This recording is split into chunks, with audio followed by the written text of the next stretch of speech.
Magandang gabi mga kaibigan, kababayan at mga kapatid. Isa na naman pong isyu, may kaugnayan pa rin sa ating tinatalakay.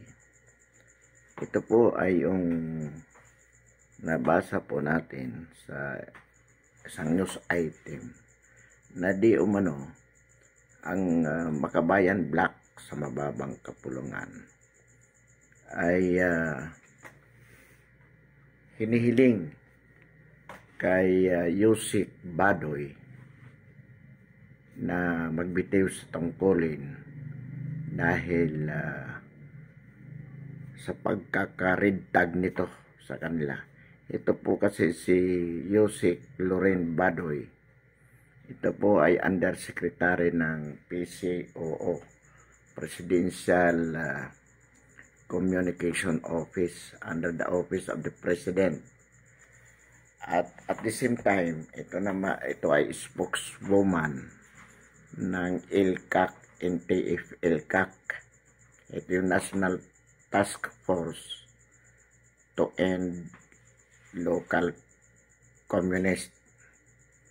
So ito po ang isa o una sa mga nagsabi na itong Makabayan Black ay kasapi ng CPP, NPA, NDF.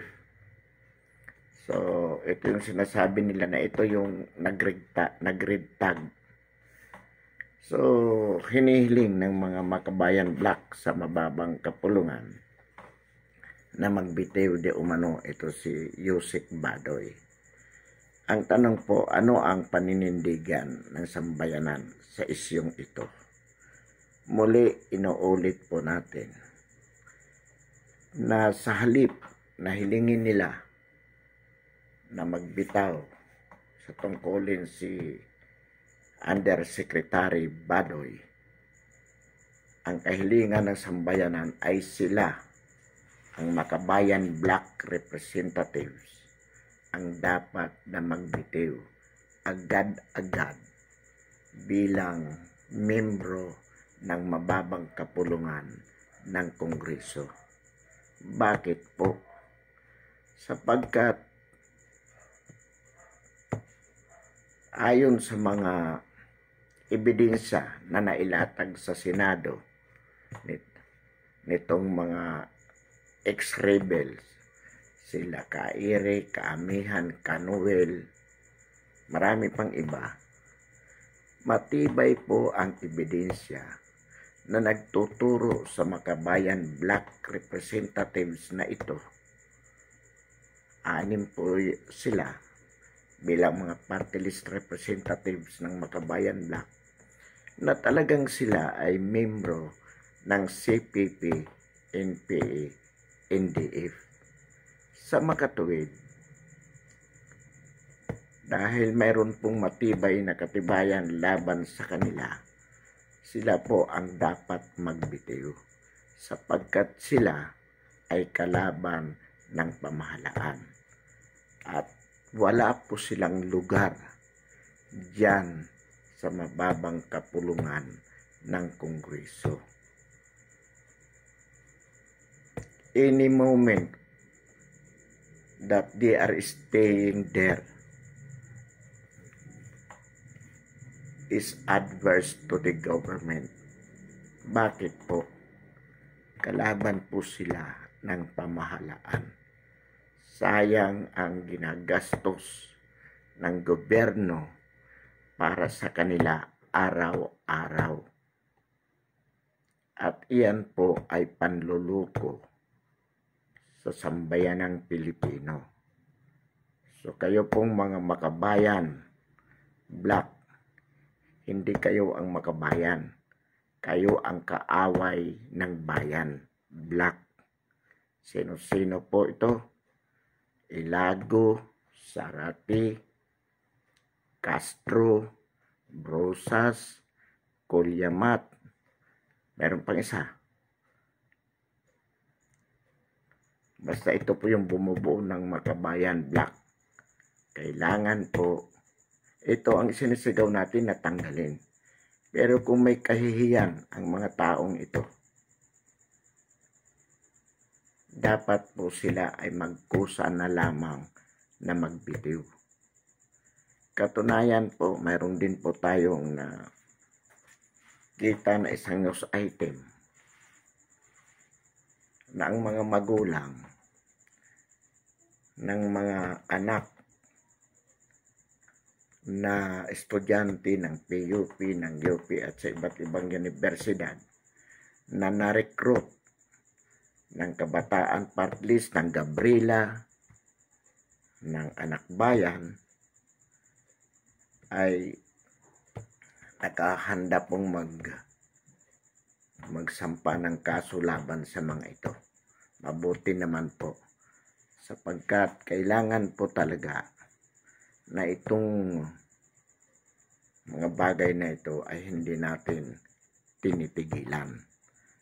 At kasabay po nito ang ating panawagan sa mga makabayan nating kongresista, partikular si Congressman Marcolita, Defensor, at yung iba pa po dyan, na kung pwede po sa ngalan ng sambayan ng Pilipino, mag-file na po kayo ng resolution upang simulan ang austere proceedings laban sa mga makabayang black na ito. Sapagkat wala naman po talagang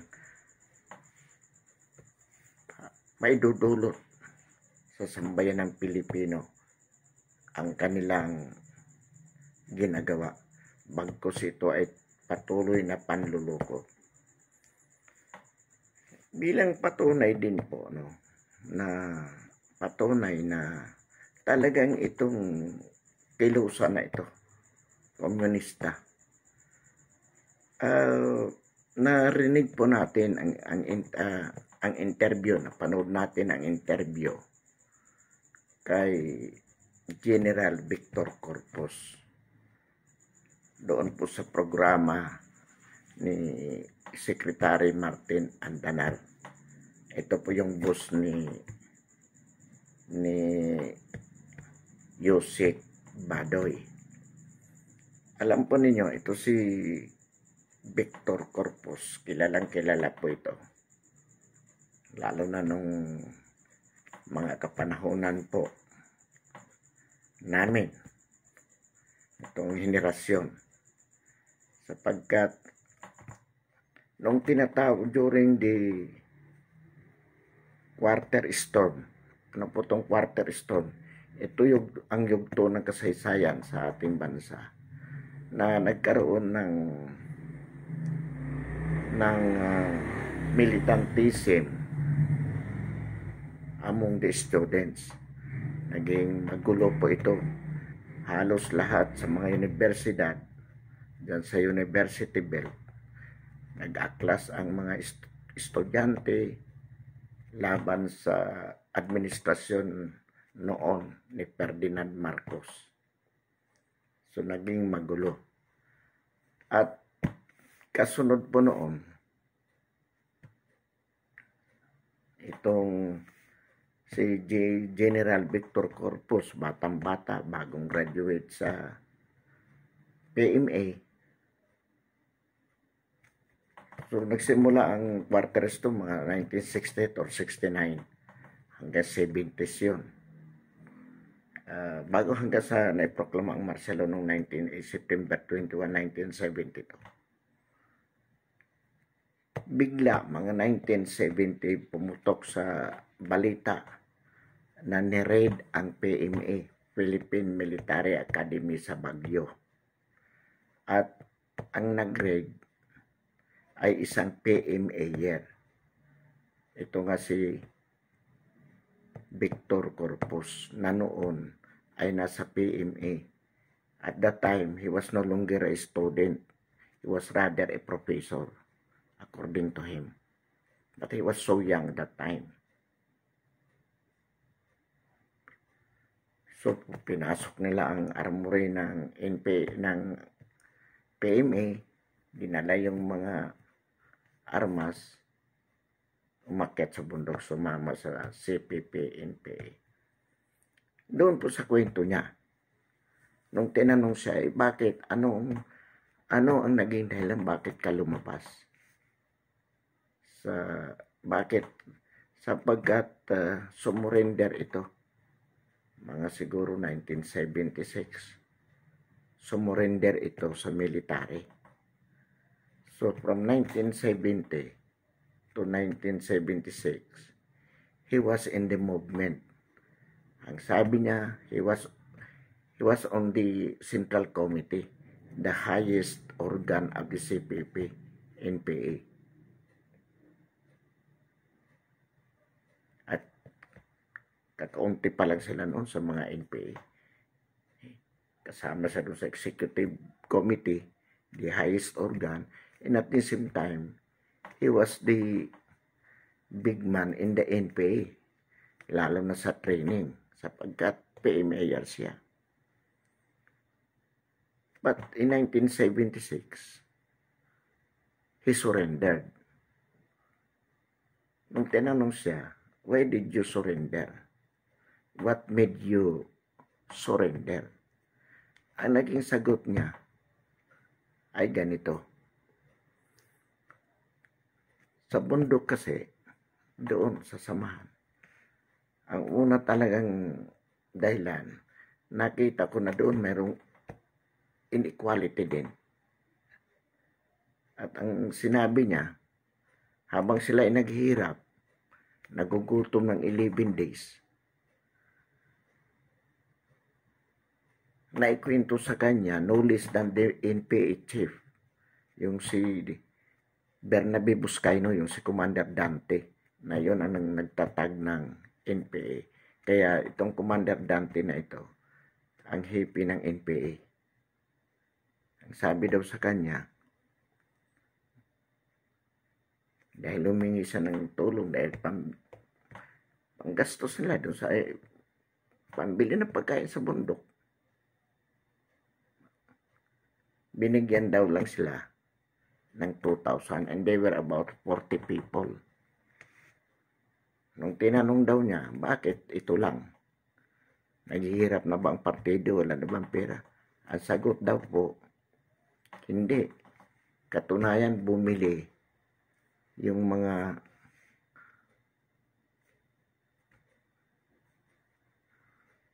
matataas ng tig-isang kotse.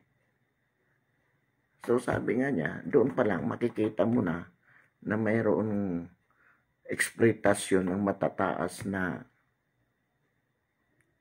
personalidad sa partido, samantalang ang mga kasama nagpapakahirap sa bundok. Sila, noon pa, that was 1976, imagine na, tag-iisa na ng kotse. At ito pang sinabi niya, doon sa 6 na taon, nakita na niya na maraming magagaling, matatalino na umakyat sa bundok, sumama sa kilusan, nangamatay lang, nasayang ang buhay. Nasayang ang buhay.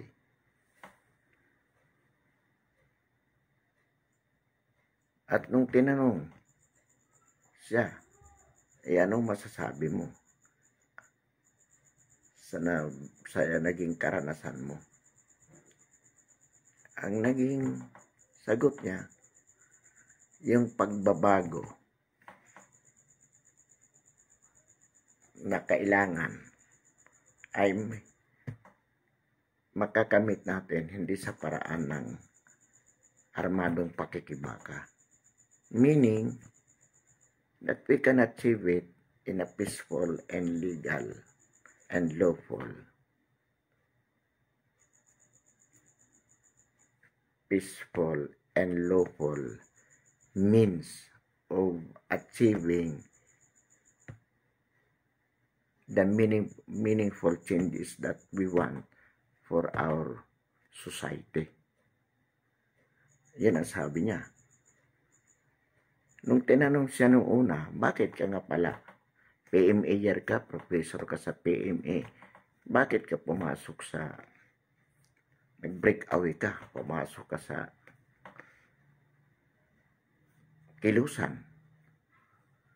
Kasi sabi niya, when I was in the military service,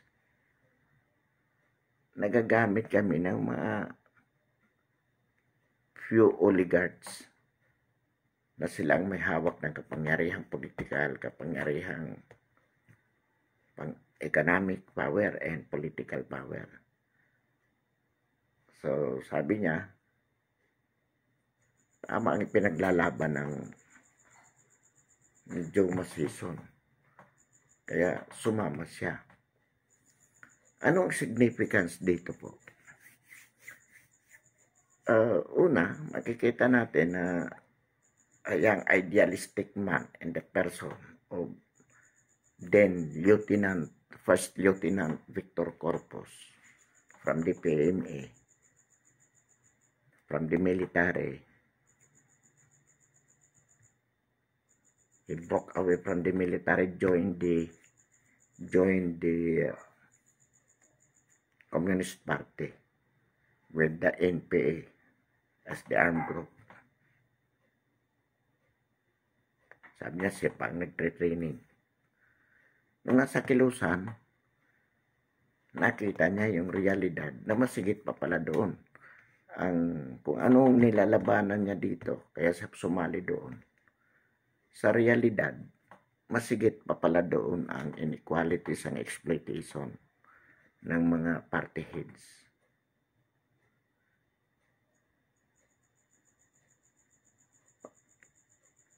At ang pinakaan dito, from 1970 to 1976, nandoon na yung exploitasyon ng mga party heads over their comrades sa baba. 1976 mula 1976 hanggang ngayon. Gaano katagal yung exploitasyon na yan? Marahil matalino lang talaga si General Corpus. Kaya sa maagang panahon, natuklasan agad niya yun. Within the span of 6 years. At sa loob ng 6 years na yun, nakita niya yung ma-exploitasyon ng matindi by the party heads over the comrades sa baba. At nabanggit na niya na marami ng napatay na sayang na buhay na matatalino. Binanggit pa niya dyan si Edgar Hopson, kilalang kilala din po nung panahon ng Quarter Storm. Isa sa mga pinaka-matinding leader ng kabataan. I think from Ateneo. So ang ibig sabihin nito, at napatunayan na after 1976 hanggang ngayon, wala pa rin namang napatunayan ang CPP, NPA, NDF na talagang kanilang makakamit ang pag-aagaw ng kapangyarihan mula sa pamahalaan. Ang napatunayan lang sa bahagi nila, itong mga terorismo laban sa mga Pilipino, lalong-lalo na sa mga kanayunan. So, ito po ay mensahe sa ating sa ating mga kababayan na kailangang wakasan sapagkat maraming nagiging biktima itong teroristang samahan na ito. Una po yan. From the point of the government, from the point of the citizenry, ordinary citizenry, na ito ang nagiging pangkaraniwang biktima ng mga terrorism ng samahang ito. Dapat wakasan ang kilusang ito. Sa bahagi ng mga kapatid na patuloy pa rin naliligaw sa ng landas at patuloy na nakikipaglaban, ito po ay isang leksyon katotohanan po na kayo mismo ang nakakaranas. Ano po ang diksyon? Walang patutunguhan ang inyong ipinaglalaban. Anong patunay dyan? Sabi nga natin, simula pa nung kay Luis Tarok, 1946, hanggang ngayon, ilang taon na po yan. Hindi lang yan 50 years. Bagamat yan ang binabangkit 50 years. Dahil sinisimulan lang nila ang bilang kay Dante Buscaino from 1969. Pero kung isasama po natin yung Hawk Malahap, after the war yun, immediately. So that could be 1946. Almost 50 years from 1946 to 2000. 2000 to 2020, that is another 20 years. So almost 70 years na laban, pakikipaglaban ng mga rebuilding ito. Laban sa pamahalaan, walang nangyayari. Hindi nila nakamit ang kanilang ipinaglalaban. Wars, walang pag-asa. Kung baga, wala kang nakikita na isang banaag at sikat na darating na para sa inyo ang umaga in terms of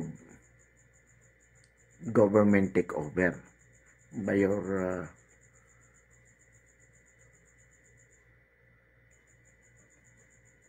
your groups. After 70 years, wala pa kayo nakikitang pag-asa na magtatagumpay kayo. So, ang ibig sabihin lang po yan, walang patutunguhan ang ipinaglalaban nyo. Secondly po, pangalawa, no? Kayo mismo ang nakakaranas dyan na kayo ay niluluko lamang, ginagamit lamang ng matataas sa partido. Habang kayo ay nagpapakahirap, nagsasakripisyo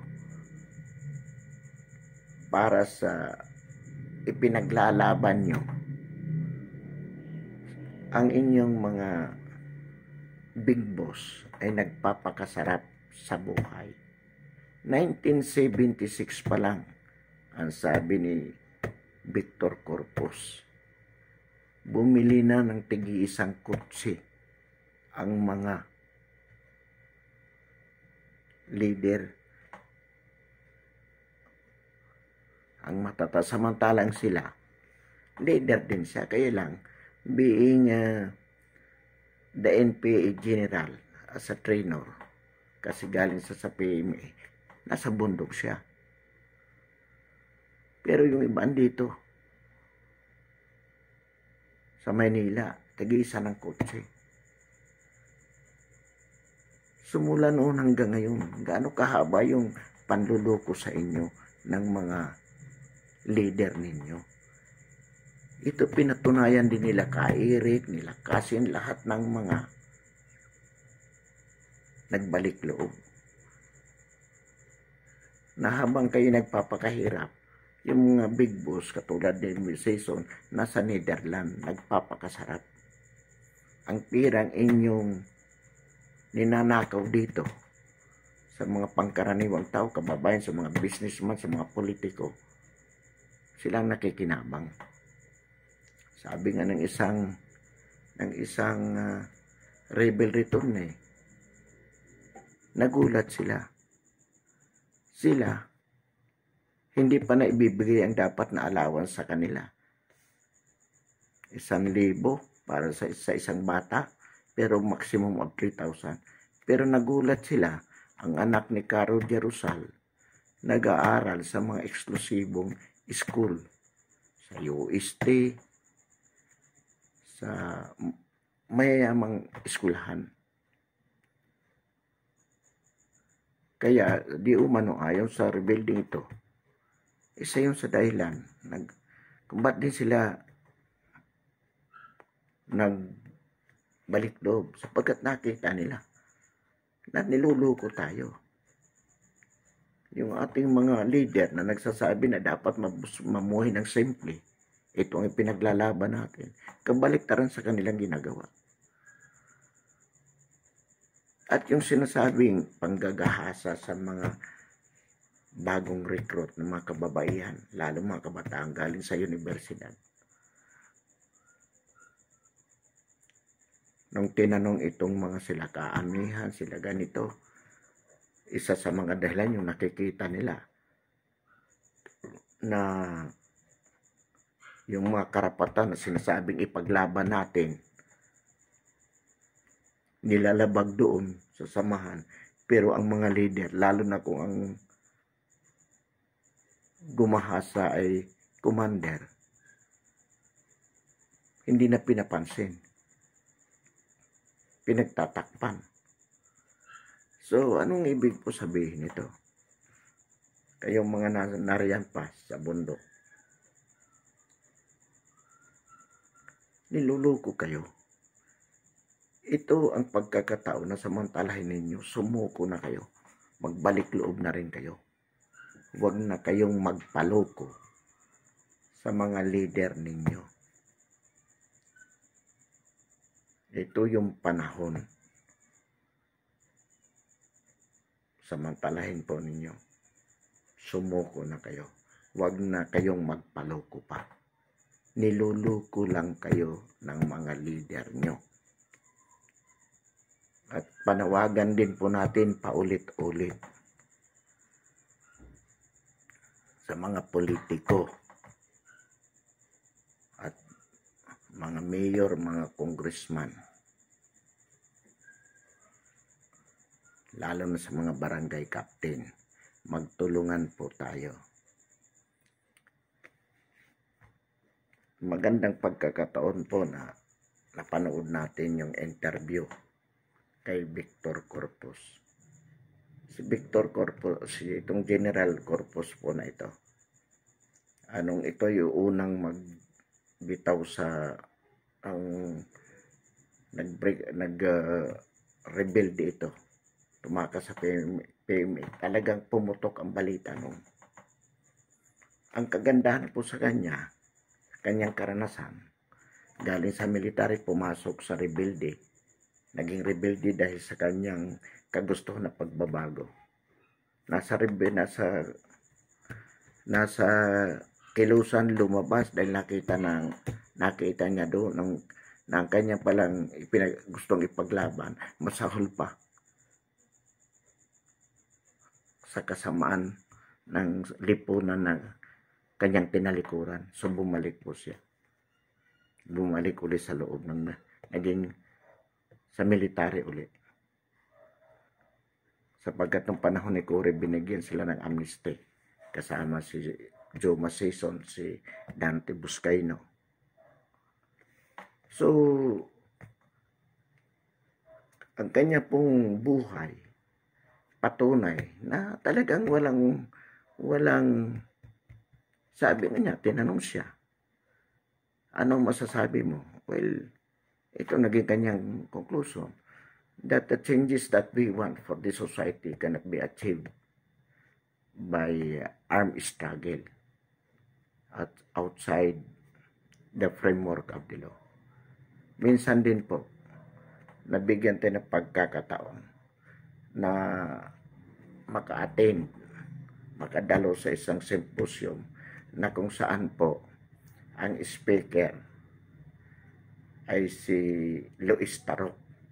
Yun po ang supremo ng hukbala. Tatalakayin po natin yan sa susunod nating pagtalakay ng isyo. At ang sinabi po, nakakagulat po ang revelasyon ni Luis Tarok doon sa symposium na yon. I was able to attend that symposium sometimes in 1981,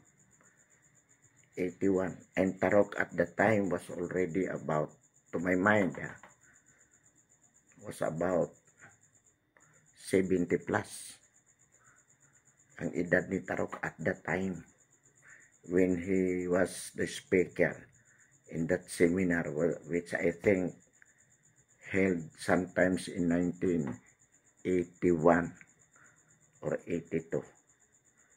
Ang sponsor po ng seminar, ng symposium na yung seminar, ay National Historical Institute. Ginanap po yan doon sa National Library building sa Calao. At naroon yung mga guerrilla, yung mga hukbalaha personality. Kaya sabi ko nga po dito sa modern with NPA, ito yung modern rebellion with corpus as the personality. At directly narinig natin sa kanya doon sa interview yung ano talaga ang naging karanasan, because corpus was before a sort of byword lang, yung parang naririnig mo lang yung pangalang Victor Corpus. Although sa mga balita, yung kung anong mga balita noon na nalaman ng taong bayan ay na-confirm by his mouth through that interview.